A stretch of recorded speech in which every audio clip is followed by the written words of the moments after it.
Bueno, muchachos, entonces como les mencioné, en la clase de hoy vamos a trabajar pues la rentabilidad. En la clase anterior nosotros logramos explorar como los diferentes indicadores de rentabilidad. Me voy a parar acá pues como en Nutresa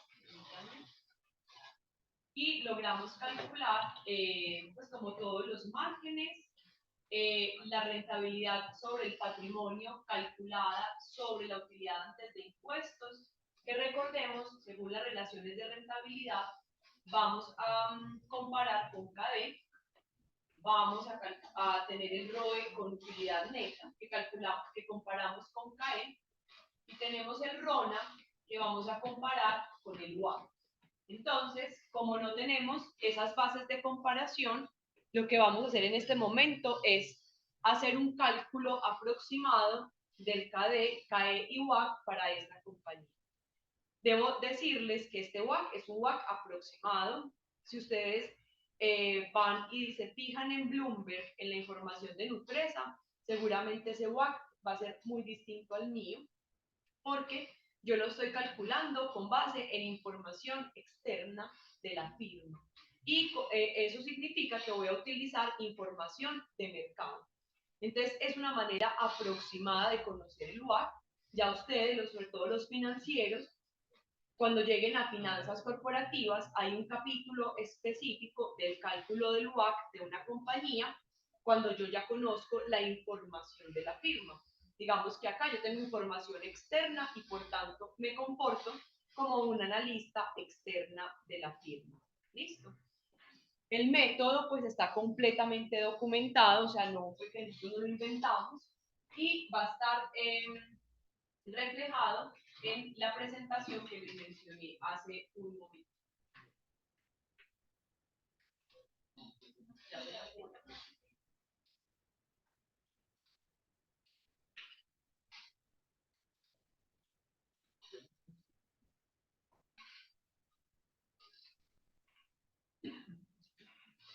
Muy bien, entonces, la plantilla que vamos a usar para el cálculo del WACC va a estar acá en esta plantilla que se llama EVA.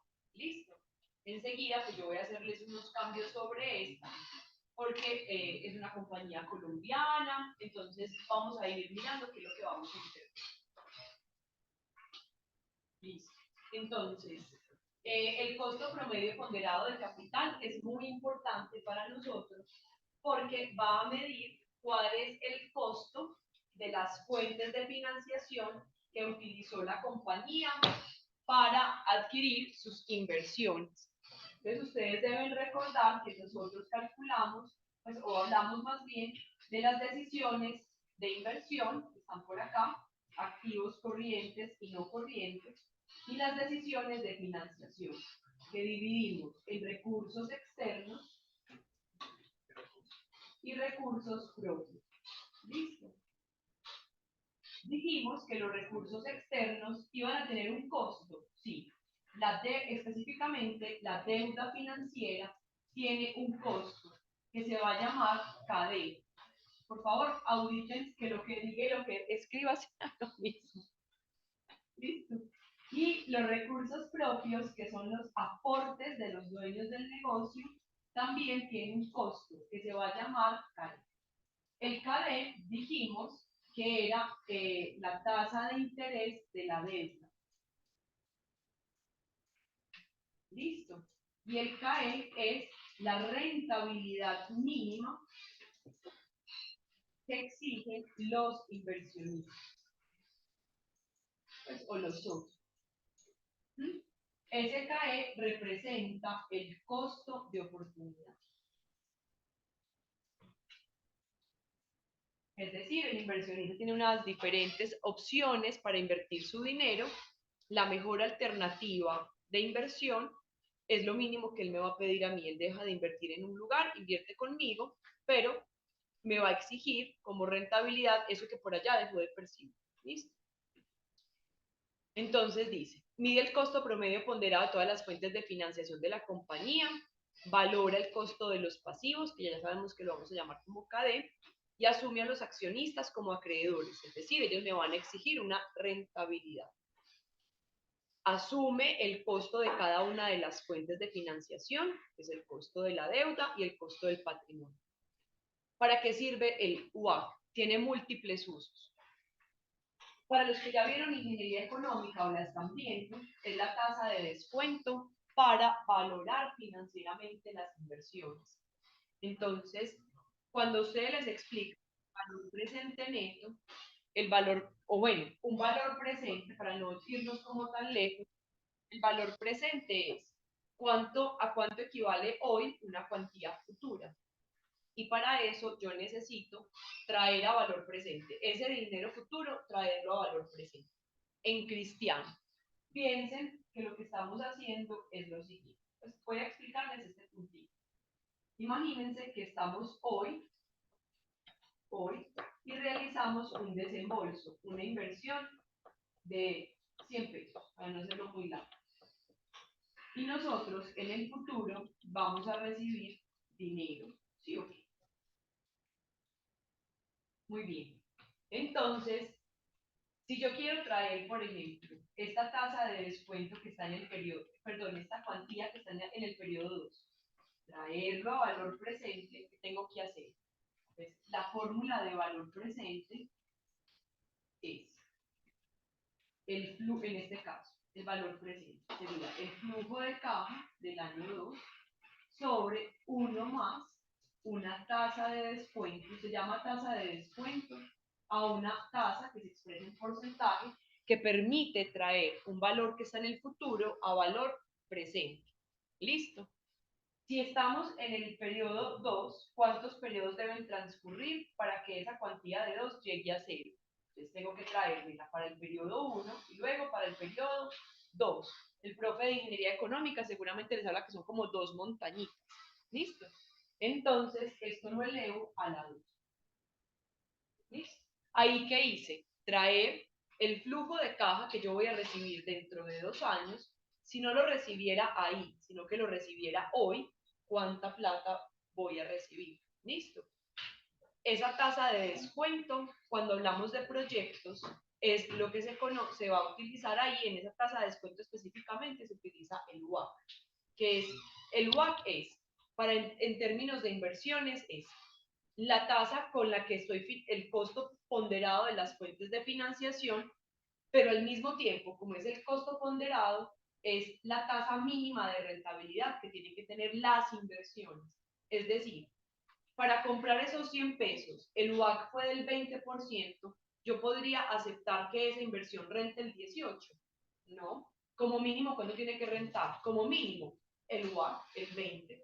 Por debajo del UAC, pierdo. Por encima del UAC, yo puedo pedir todo lo que se me dé la gana. ¿Listo?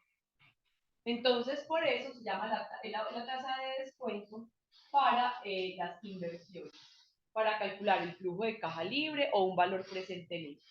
Y en ese orden de ideas, como ya le expliqué, es la tasa de referencia para aceptar proyectos. Entonces uno dice, vea, yo esa inversión la hago porque la rentabilidad es del 22 y el UAC es del 20. Entonces es lo mínimo, listo. Y también permite comparar con tasas de la competencia y otras tasas de rendimiento de la compañía. ¿Cómo se calcula el UAC? Entonces, el UAC se calcula utilizando la siguiente fórmula, que ya también la habíamos trabajado. Entonces, el costo de la... Aquí está como expresado distinto a lo que a mí me gusta, pero pues es la misma historia. Entonces, es el KD, que es la tasa de interés. ¿Listo?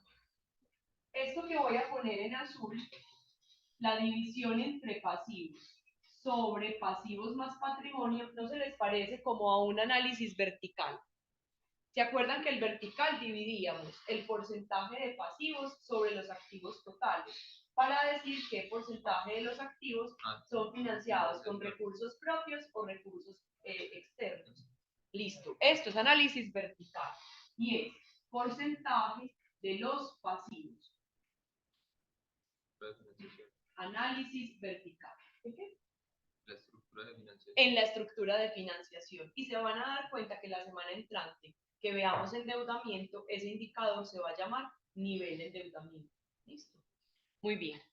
y aparece un 1 menos t. Jesús bendito. ¿Qué es ese 1 menos t? La t es la tasa de impuestos, pero ese 1 menos t representa el ahorro tributario que genera tener una deuda. ¿Listo? Para entender ese ahorro tributario, muchachos, atentos, yo se los voy a explicar. Pues intentaré hoy. ¿Listo? Esto que les voy a mostrar van a aparecer fórmulas y toda la vaina, pero mi interés en ninguna manera es, en ningún examen les voy a preguntar, demuéstreme que uno menos t es un ahorro tributario. Pues en la vida les va a preguntar eso. Por lo menos no en esta materia, seguramente no, algún profesor sí lo tenga que preguntar, pero nosotros acá no. Pero sí me gusta que ustedes sepan de dónde viene ese 1 menos t. Así que por favor, muy atentos. Voy a abrir un archivo no, se los voy a dejar ahí mismo en el Nutresa, como para que nos quede todo organizado. Profesor, esta T mayúscula de los impuestos es porcentaje, ¿cierto? Es sí, es un porcentaje, sí señor. Te puse como 20 años más. Muchachos, muy atentos. Por favor, ¿listo? Voy a trabajar dos escenarios. Un escenario sin deuda y un escenario con deuda. ¿Listo? Voy a arrancar de la utilidad operativa. ¿Por qué? Porque uno cuando paga intereses. Antes de la utilidad operativa. No, los intereses se pagan después. Entonces yo voy a arrancar desde la utilidad operativa.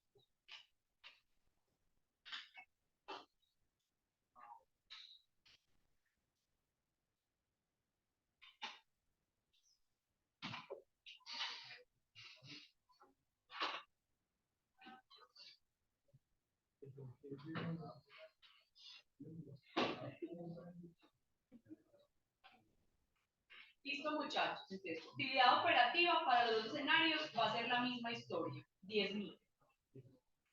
Recordemos que después de la utilidad operativa,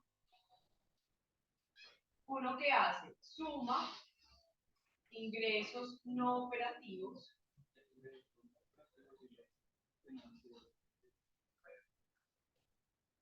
resta egresos no operativos y resta gastos financieros, que son los intereses de la deuda, ¿sí o sí? Ahí yo no creo que tengamos mayores. Y esto nos va a dar la utilidad antes de impuestos. Yo quiero saber es el ahorro tributario, entonces voy a pararme en el impuesto.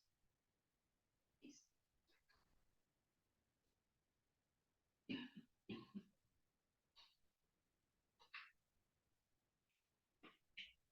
Entonces, vamos a suponer por facilidad del ejercicio que para ambos escenarios no tenemos ni ingresos ni egresos no operativos. Y no tenemos nada. Y vamos a suponer que tenemos una deuda, que la voy a poner como adicional. Vamos a suponer una deuda de 50.000. Vamos a suponer que KD, que es la tasa de interés del 10%, pues esto no tiene nada que ver con la realidad para que no se vayan a confundir, no están para. Tasa de interés, ¿qué más necesitamos? Calcular los intereses. ¿Cómo se calculan los gastos financieros? En este caso, el gasto financiero es la deuda por la tasa de interés. Entonces vamos a pagar de intereses por esa deuda 5.000 pesos. ¿Listo? Esto me sirve específicamente para el escenario con deuda, ¿no? Entonces, sin deuda, pues no tengo deuda, bye. Y con deuda voy a pagar 5.000 pesos.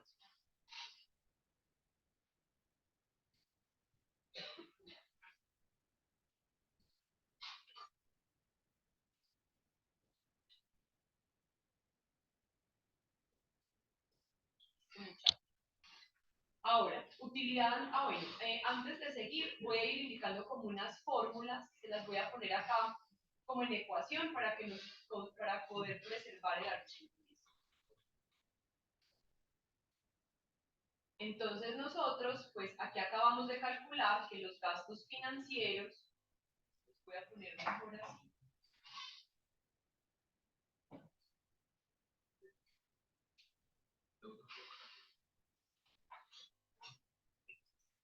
Los gastos financieros es igual a la deuda por KD. ¿Listo?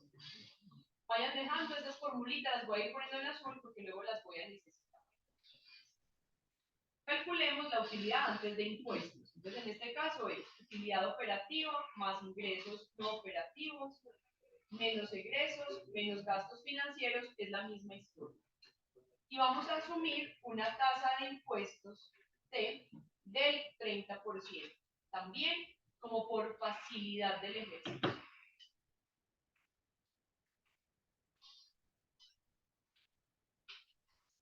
Entonces el impuesto es 10.000 por el 30%. Vamos bien hasta ahí, ¿no es cierto? Hasta ahí no he hecho nada como extraordinario. Mientras que cuando tengo deuda, ¿cuánto es la utilidad antes de impuestos? Ya van a ser 5.000. Y entonces, ¿cuánto voy a pagar de impuestos? 3.000. No, voy a pagar 1.000. ¿Sí o no? Entonces, ¿cuánto es el ahorro tributario? 1.000.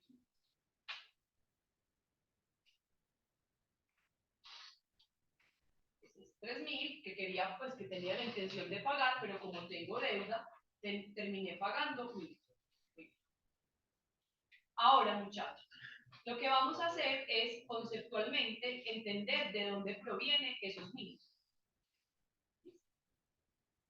Entonces, lo vamos a hacer de la siguiente manera. Ojo, en este momento voy a empezar a hacer fórmulas, pero a partir del ejercicio que ya calculamos, porque creo que así se hace más sencillo.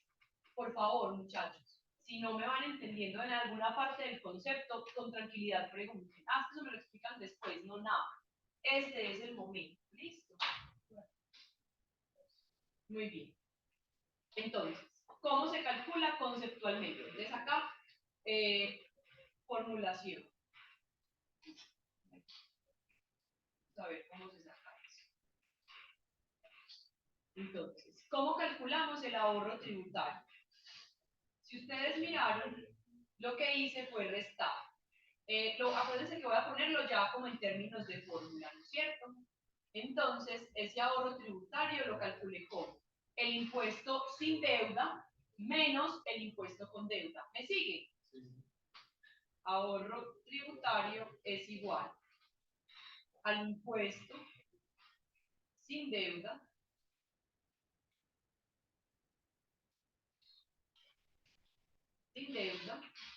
menos el impuesto con deuda. Estamos de acuerdo hasta ahí, ¿no es cierto? ¿No? Ahora, permítanme.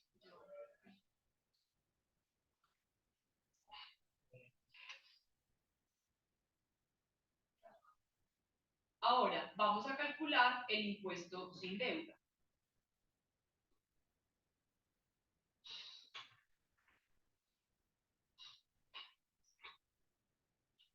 Impuesto sin deuda.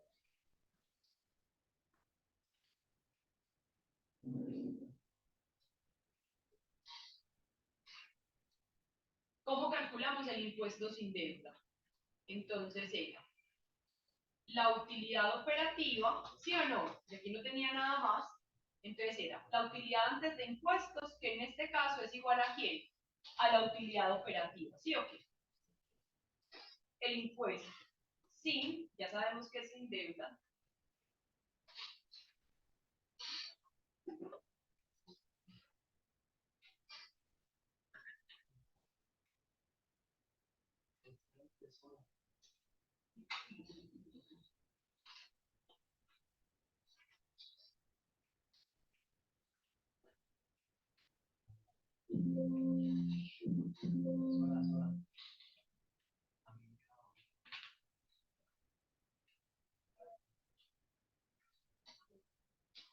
el el impuesto sin deuda es la utilidad antes de impuestos por la tasa de impuestos.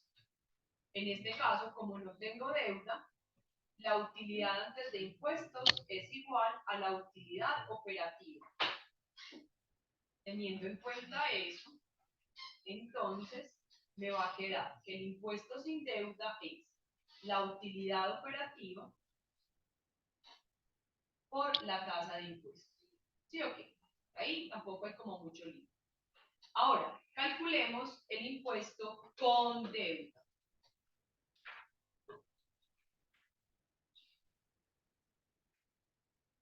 Entonces, el impuesto con, ¿cómo lo calculamos? Atentos. Es igual, utilidad antes de impuestos por la tasa de impuestos, ¿no es cierto?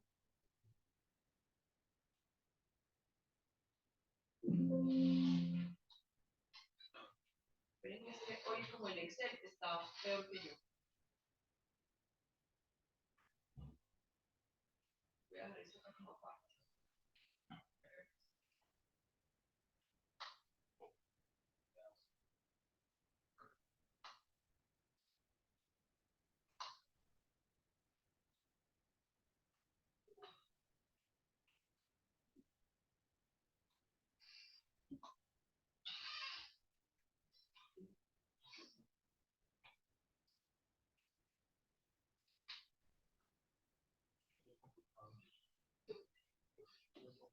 En este caso, ¿cómo se calcula en el escenario con deuda?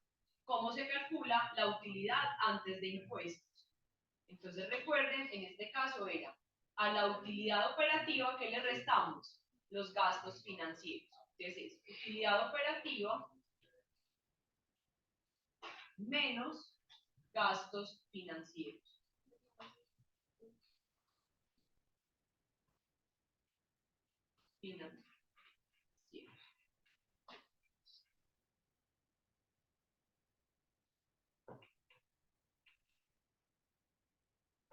Entonces, ¿cómo nos quedaría esto? El impuesto con deuda es la utilidad operativa menos gastos financieros por la tasa de impuestos. Sí, vamos bien hasta ahí, ¿no es cierto? Entonces, ¿puedo volver a la fórmula de ahorro tributario? Sí, claro. ¿Cuál es mi intención? Teniendo en cuenta que el impuesto sin deuda es utilidad operativa por T. Y teniendo en cuenta que el impuesto con deuda es utilidad operativa menos gastos financieros por T, ¿voy a poder sacar factores comunes? Sí. Entonces, esta información va a volverse hacia arriba.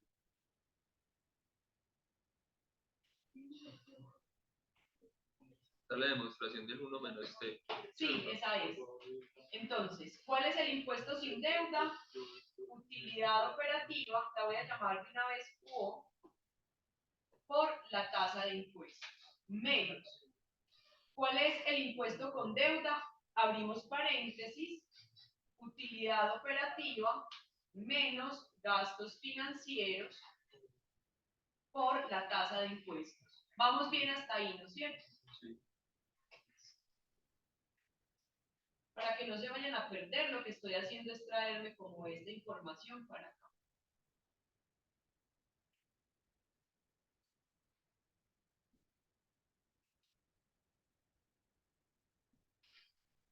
Y esta para acá. ¿Listo?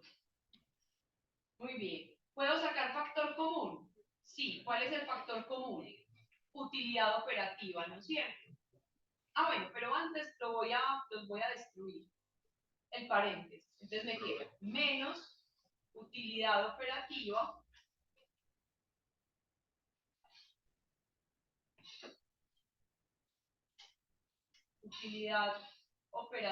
por tasa de impuestos y menos por menos más gastos financieros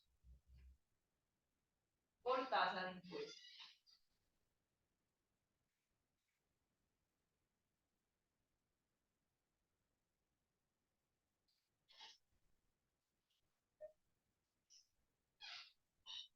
Noten que acá al agrupar, ¿qué pasa? Se me cancela utilidad operativa con utilidad operativa, ¿por qué con utilidad operativa? Sí. Sí. Ay, entonces, ¿qué nos queda? Nos queda que el ahorro tributario simplemente será los gastos financieros por la tasa de impuestos. Lo validamos, por favor. ¿Cuáles son los gastos financieros? 5.000 por el 30%. Entonces me dirán, ay, pero esto es 5.000. Bueno, pongamos pues por acá 70.000. Noten que es exactamente igual. La diferencia entre el impuesto con deuda y sin deuda, una manera directa de calcularla, ¿cuál es? A los gastos financieros lo multiplico por la tasa de impuesto. ¿Me siguen hasta ahí? Pero resulta que yo lo que queremos llegar es al 1 menos t, ¿no es cierto? Entonces, conociendo el ahorro tributario, yo quisiera que ustedes me dijeran, ¿cuánto me vale la deuda? Cuando digo cuánto me vale, cuánto es el gasto financiero neto. Entonces, fíjense, ¿cuánto le voy a pagar al banco? 7.000. ¿Cuánto dejé de pagarle al gobierno? 2.100. Entonces, piensen que estos 7.000 se los entrego al banco. Y estos 2.100, ¿dónde quedaron? En mi bolsillo, porque yo estaba acostumbrada a pagar 3.000 pesos de impuesto y ahora voy a pagar apenas 900. Entonces, esos 2.100 se quedaron en mi bolsillo. En términos netos, ¿cuánto me valió la deuda? ¿Me vale 7.000? No, pero netos para mí. No es que yo llegue al banco y le digo, ay amor, te pago menos porque tengo un ahorro tributario. El banco me va a decir, no vaya, resuélvalo con la de a mi niña. Yo al banco le pago 7, al gobierno 2.100, entonces a mí como empresa, ¿cuánto me queda valiendo la deuda? 7.000 menos 2.100. ¿Listo? Entonces vamos a hablar espérenme que me volví ahí. Ténganme paciencia. Vamos a hablar del costo neto de la deuda. ¿Listo? Entonces vamos a hablar por acá. Costo neto de la deuda. Profe, tengo una pregunta. Claro. El ahorro tributario, como usted misma lo acaba de decir, es el gobierno el que pierde. ¿El gobierno no impone algunas reglamentaciones para que ese ahorro tributario no sea excesivo? Sí, mira, tu pregunta es súper buena, porque sobre todo cuando entramos a la OCDE, una de las obligaciones que tenemos es ampliar la base tributaria. Entonces, cada vez nos van poniendo como más límites a esos beneficios tributarios. Incluso, y miren, claro, él deja de percibir una plata. Entonces, es muy fácil para una compañía endeudarse sin límites, pues si uno fuera irracional, entonces claro, me estoy apalancando, crezco con el dinero de otros y tengo ahorros tributarios, pero eso al gobierno pues tampoco le suena. Entonces cada vez nos ponen más límites para acceder a esos ahorros tributarios. En la empresa, cuando la empresa ya está funcionando, es súper fácil, porque uno ya tiene gestión tributaria, se sienta con el contador y le dice, venga, ¿cuál es la tasa? Mire que hay tasa neta como de impuestos, porque una cosa es la que cobra el gobierno y otra cosa es la que yo termino pagando, dado que tengo llamemos los ahorros tributarios. ¿Me siguen? Entonces, en este caso, muchachos, cuando es en empresas se gestiona fácilmente, pero cuando uno evalúa proyectos de inversión hay que ser muy cuidadoso para saber cuáles beneficios tributarios realmente se pueden mantener en el tiempo, porque muchas veces los proyectos se hacen rentables porque tenemos algunos subsidios gubernamentales, que si yo no los tuviera, el proyecto se vuelve una peli. Les voy a poner un ejemplo. Yo estoy trabajando proyectos de generación de energía fotovoltaica a escala de servicios públicos. Ese es mi trabajo de tesis. Las energías renovables no convencionales, porque en Colombia tenemos energía renovable que es la hídrica convencional. Ajá. Como los paneles fotovoltaicos son más o menos recientes, entonces apenas están teniendo buenas economías, apenas están cosechando las curvas de aprendizaje. Entonces apenas ahora los paneles están siendo medianamente factibles para la gente. Sin embargo, la energía solar la energía solar tiene un problema y es que yo tengo la fuente directa, que es el sol. Yo puedo acumular el sol, no, yo puedo acumular agua, yo no puedo acumular sol. Entonces, la energía solar se considera como una energía muy variable. Entonces, para garantizar el suministro, o sea, que yo siempre diga que voy a tener energía, entonces necesito usualmente acompañarlo con unas baterías de almacenamiento. Las baterías son las mejores, son las de litio, y esas tecnologías todavía están muy nuevas, son muy caras. Entonces yo puedo poner los paneles, pero no alcanzo a poner la batería. En ese orden de ideas, digamos que me queda como a medias, ¿cierto? Sobre todo piensen que yo no estoy acá en la ciudad, sino en una zona no interconectada. Entonces yo en el día tengo energía, pero en la noche no. Y si no la acumulé, no tengo energía. ¿Listo?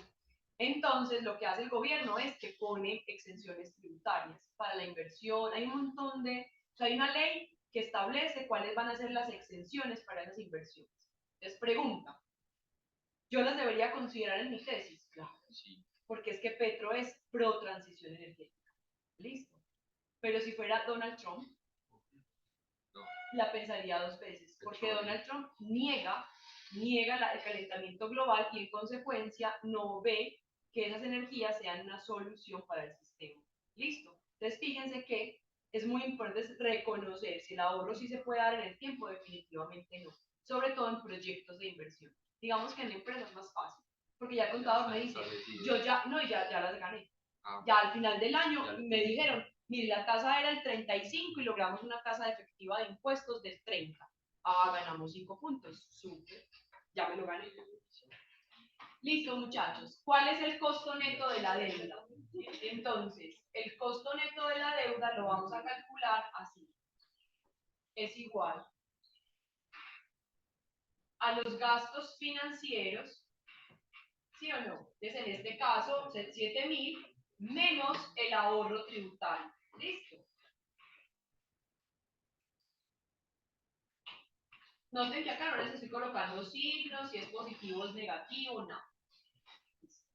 Nosotros sabemos cómo se calcula el ahorro tributario. Sí, dijimos que era gastos financieros por T. ¿Me siguen todos, cierto? Gastos financieros por T. ¿Puedo sacar factor común? ¿Cuál? Gastos financieros. Entonces, ¿cómo me queda el costo neto de la deuda? Gasto financiero por 1 menos T. ¿Listo? Entonces noten que el 1 menos T, ¿qué me está representando? El ahorro tributario. Si lo hacemos en nuestro cálculo sería 7.000 por 1 menos la tasa de impuestos. Y eso me da 4.900. ¿Cómo también lo podemos hallar? 7.000 menos el ahorro tributario, 4.900. ¿Listo? Entonces, digamos que acá lo que yo quería que ustedes vieran era que era el 1 menos T. Entonces ya nos queda claro que ese 1 menos T que está representando ahorro tributario. Si yo no tuviera ahorros tributarios, el 1 menos T pues no aplicaría. ¿Y cuánto tendría que pagar por la deuda? Los 7.000. Pues no tengo ningún ahorro. 7.000. Listo. Entonces, por acá les voy a poner que este es el ahorro tributario.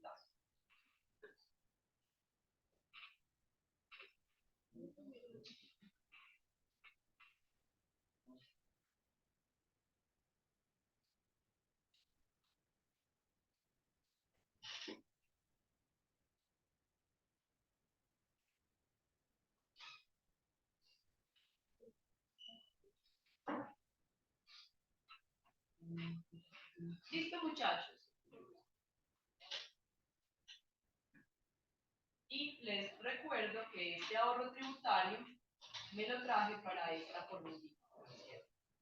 Y este se lo voy a poner como en un verde pues, para que se los diferencie.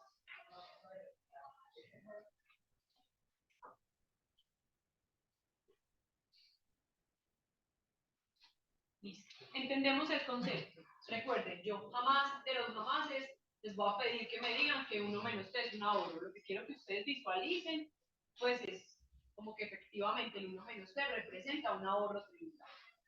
Listo. Entonces noten que acá yo qué voy a tener como el costo ponderado de la deuda. O sea, esto que tengo acá se llamará el costo. Se llama ponderado porque está representado por su participación, el costo ponderado de la deuda, incluyendo el beneficio tributario.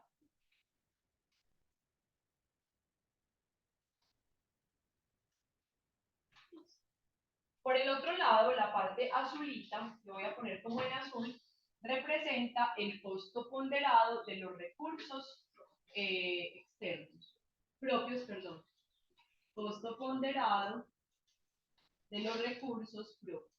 ¿Y cómo lo calculo? Entonces es KE, que ya sabemos que es la tasa mínima de rentabilidad que me exige el inversionista, y patrimonio sobre pasivo más patrimonio, esta cosita se llama porcentaje del patrimonio.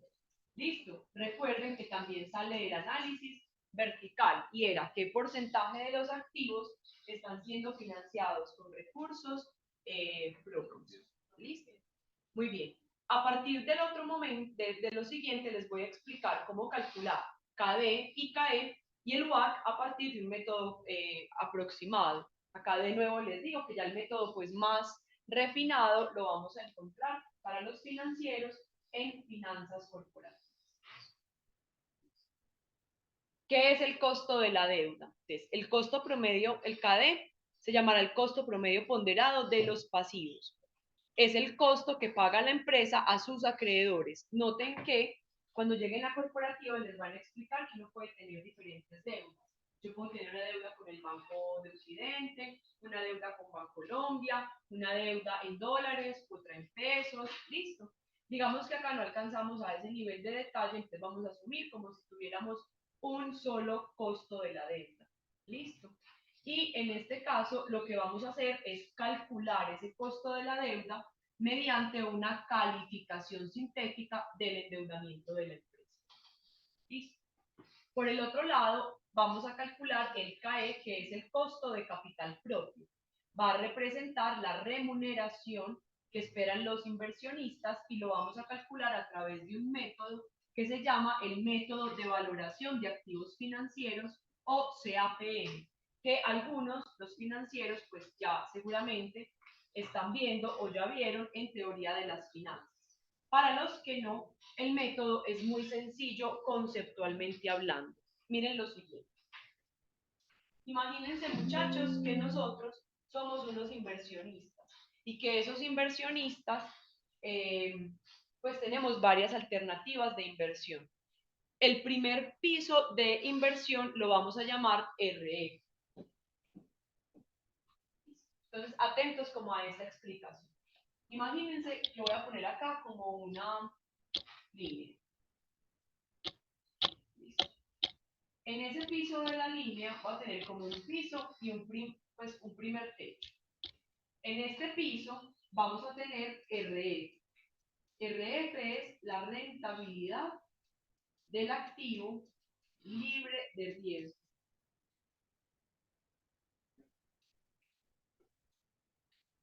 ¿Listo? Y ustedes me dirán, ¿hay activos libres de riesgo en el mercado? Sí. O sea, hay unos, todos los activos tienen algún tipo de riesgo, pero hay unos menos riesgosos que otros. Se consideran como activos libres de riesgo los bonos o los títulos de deuda que emite el Tesoro. Entonces, por ejemplo, en Colombia tenemos los TES o los bonos, no sé, los Yankees, como los bonos del Tesoro. Esos son los activos libres de riesgo. Vamos a poner un ejemplo X. Imagínense que ese activo tiene una rentabilidad del 5%. Vamos a trabajar con efectivos anuales, pues que es muy... Listo. Muy bien. ¿Qué tenemos como tope? Lo que el mercado ofrece. Entonces, cuando yo digo, no, es que eso es muy poquito. Pero imagínense que yo me encontré un fondo de inversión colectiva, unas acciones, no sé qué, y monté un portafolio con ese tipo de títulos y puedo llegar a rentabilidad del 20%. Acá vamos a tener la rentabilidad del mercado, que usualmente nosotros la trabajamos a través de los índices de la rentabilidad, por ejemplo, del Colcap o así. Vamos a suponer que es del 20. ¿Listo? Entonces, ¿cuál es la diferencia entre esto? La diferencia que existe entre ese primer techo y el piso se va a llamar RM menos RF. Y esto se llama prima de riesgo. Cuando uno habla de prima de riesgo es la rentabilidad adicional que yo voy a exigir por asumir más riesgo. Entonces, atentos. En este caso, la prima de riesgo, en mi ejemplo, ¿cuánto es? 15%. ¿Listo? Entonces el inversionista, ¿qué me va a decir? Vea, imagínense que mi piso es 5, por debajo de 5 no voy a pedir nada, ¿cierto? Pero para asumir el riesgo que representa el mercado, ¿cuánto va a pedir adicional? 15%. ¿Listo? Y ahí que está asumiendo el mismo riesgo del mercado. Entonces, aquí aparece el cálculo del CAE. El CAE sería el piso RF más la prima de mercado RM menos RM. Y hasta ahí ustedes dicen, profe, qué ridículo es. Sí. O sea, 5 más 15, pues, profe, 20, no le encuentro ahí. Pues, y si además les digo que el creador de este modelo, Sharp, se ganó un premio Nobel, ustedes dirán, pues, eso de hacer investigación en finanzas, pues es como había ahí. Lo que pasa es que este personaje no se ganó el premio Nobel, pues por esa ecuación que parece tan sencilla, parece, sino porque él le agregó un factor que se llama el beta. ¿Listo? Y el beta, ¿qué representa? Representa como el riesgo, en este caso de la empresa, versus el riesgo de mercado. ¿Listo? A mí me gusta que ustedes entiendan ese beta como si fuera un multiplicador. Entonces, imagínense que yo voy a invertir en un negocio de, no sé, de armas, que es muy riesgoso. ¿Listo? Probablemente es más riesgoso que el mercado, ¿sí? Entonces, imagínense que ese beta no es, bueno, hay diferentes betas, para que antes de comenzar. El beta puede ser igual a 1. ¿Qué significa eso? Que el riesgo de la empresa, el riesgo, es igual al riesgo del mercado.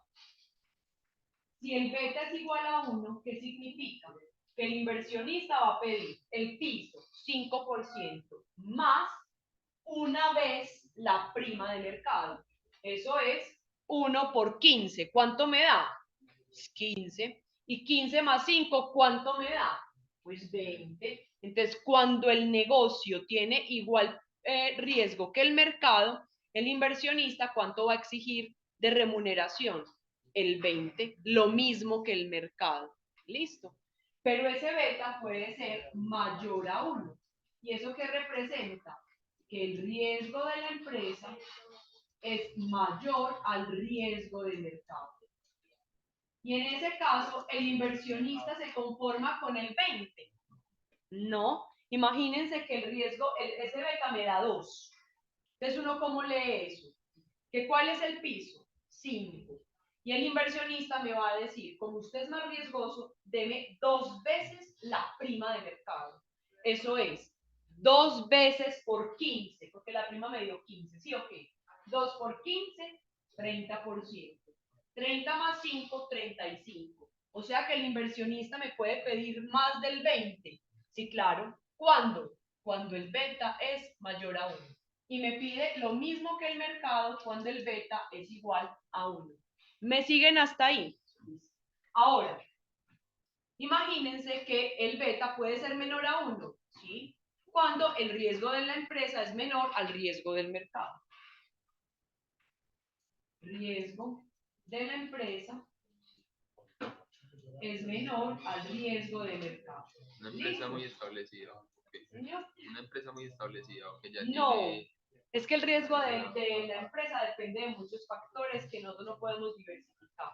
Por ejemplo, no es lo mismo una empresa que venda bienes de lujo a empresa que venda alimentos. Las empresas de alimentos tienen menos riesgo que las empresas de lujo, claro. Okay. O sea, hay unos factores que nosotros no alcanzamos a... O sea, hay un riesgo que podemos diversificar y hay otro que no. Muchachos, vengan, una cosita. Yo acá les estoy explicando este modelo súper conceptual. A los financieros, eso se los explican en detalle, sacan una regresión y tales, por allá en teoría de las finanzas. ¿Listo? Para los industriales, digamos que lo que me interesa es que entiendan el concepto, porque cuando les toque hacer esto, se van a pegar de un financiero para que les saque las regresiones. ¿Listo? Haga el portafolio. de Sharp. Listo, muchachos. Entonces, imagínense que sea 0.5. Entonces, ¿qué significa eso? Que como mínimo me va a pedir el 5. ¿Y me va a pedir la prima completa? No, me pide media prima. ¿Cuánto era la prima? 15. 15 por 0.5 me da, ayúdenme con la cuenta, 7,5, ¿cierto? 7,5, y con esta lentitud. 7,5 más 5, 12,5, o sea que no me va a pedir lo mismo que el mercado, sino que se va a quedar en esta franja, ¿sí o qué? Entonces, esta franja, ¿cuándo se va a dar? Cuando el beta es menor a 1.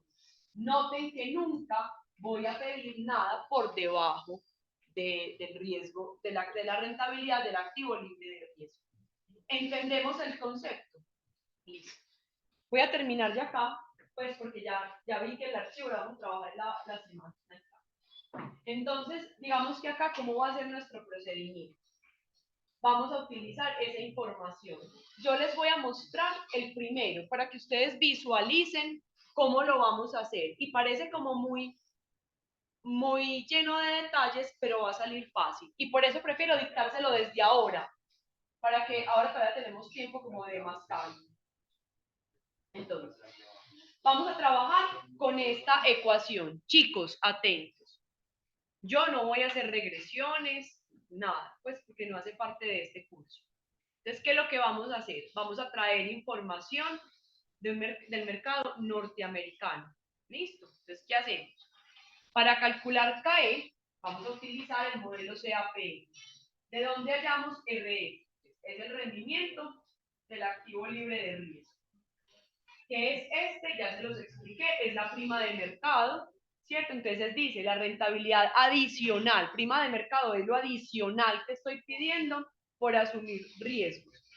Vamos a utilizar como referencia índices de mercados diversificados. Ya les voy a mostrar. Y acá tenemos el riesgo país. ¿Por qué el riesgo país? Porque noten que yo voy a trabajar todo sobre el mercado norteamericano. ¿Es igual tener una empresa en Estados Unidos que tenerla en África? No. ¿Listo?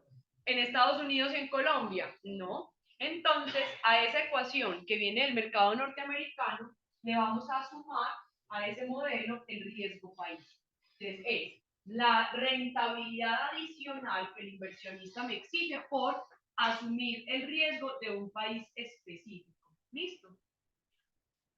Y por acá, pues está el beta, que representa el riesgo de la empresa versus la del mercado. Tengan en cuenta que el riesgo de la empresa depende de la actividad económica, de qué tan endeudada pueda llegar a estar, del entorno en el que se encuentren. Entonces, si ustedes visualizan, una compañía ubicada en Venezuela tiene mayor exposición al riesgo, por lo tanto, ese beta será superior seguramente. Sin embargo, nosotros, como no vamos a hacer regresiones, lo vamos a tomar como un proxy. Vamos a tomar los beta que publica ese archivo que les mencioné de Damodar. ¿Listo? Entonces, todos los factores, RF, beta, la prima de mercado y RP, lo vamos a sacar de ese documento en Excel que ya tenemos pues como identificado. Se los voy a poner por acá y enseguida les explico eso. Entonces, miren, ¿qué quiero que ustedes visualicen? Que el ERP les monté como la tablita, entonces, ¿de dónde lo vamos a sacar? Entonces, el T-bond rate, que está en una tabla de ese archivo en Excel, representa RF. Y lo que se llama implied premium es la prima de mercado. ¿Listo? No se preocupen, yo acá les voy a mostrar rápidamente que lo que vamos a hacer es como capturar información de ese archivo. Y el lunes lo primero que vamos a hacer es empezar a coger diapositiva por diapositiva y lo vamos a ir calculando para nuestras compañías. ¿Listo? Y por acá, pues también como que se maneja. Y acá traemos la información del beta. Mi compañía está en Colombia, entonces vamos a utilizar el beta de emergentes. En este caso, yo estoy trabajando procesamiento de alimentos y noten que mi beta es 0.85. Como es menor a 1, ¿qué puedo inferir? Que mi riesgo es inferior al riesgo del mercado. Acá yo voy a tomar la beta pura. Se van a dar cuenta que en proyectos, en finanzas corporativas, esto se refina, porque lo que hacemos es tomar la beta sin deuda de la industria y la ajusto con la deuda de la empresa. No es lo mismo una empresa sin deuda a una empresa con deuda, los riesgos van cambiando. Listo.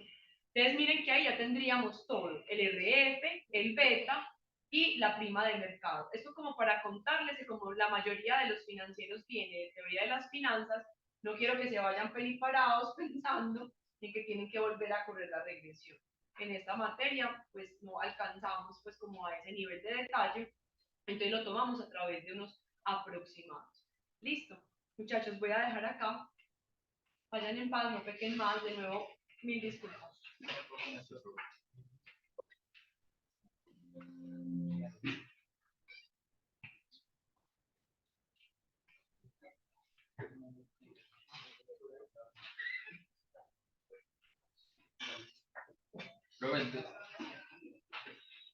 Financieramente, cuando a un país, por ejemplo, a Haití le pasa que el primer ministro sale huyendo del país por la delincuencia, el riesgo país financieramente se estalla, pues, ¿o qué pasa ahí? No, eso sí tiene que afectar el riesgo. Entonces, si yo voy a invertir en si voy a invertir allá, pues voy a pedir más rentabilidad. Claro, porque ahí ya mi exposición cambia. Incluso, por ejemplo, en un caso como el de Haití, tendríamos que pensar también afecta a República Dominicana. Uy, sí, eso es verdad. Y República Dominicana sí tiene una economía fuerte, especialmente con los yanquis allá adentro. Más carros de lujo allá que la mayoría de la zona. Sí. Ay, yo creo que estoy como... Luego, hasta luego, gracias. Chao.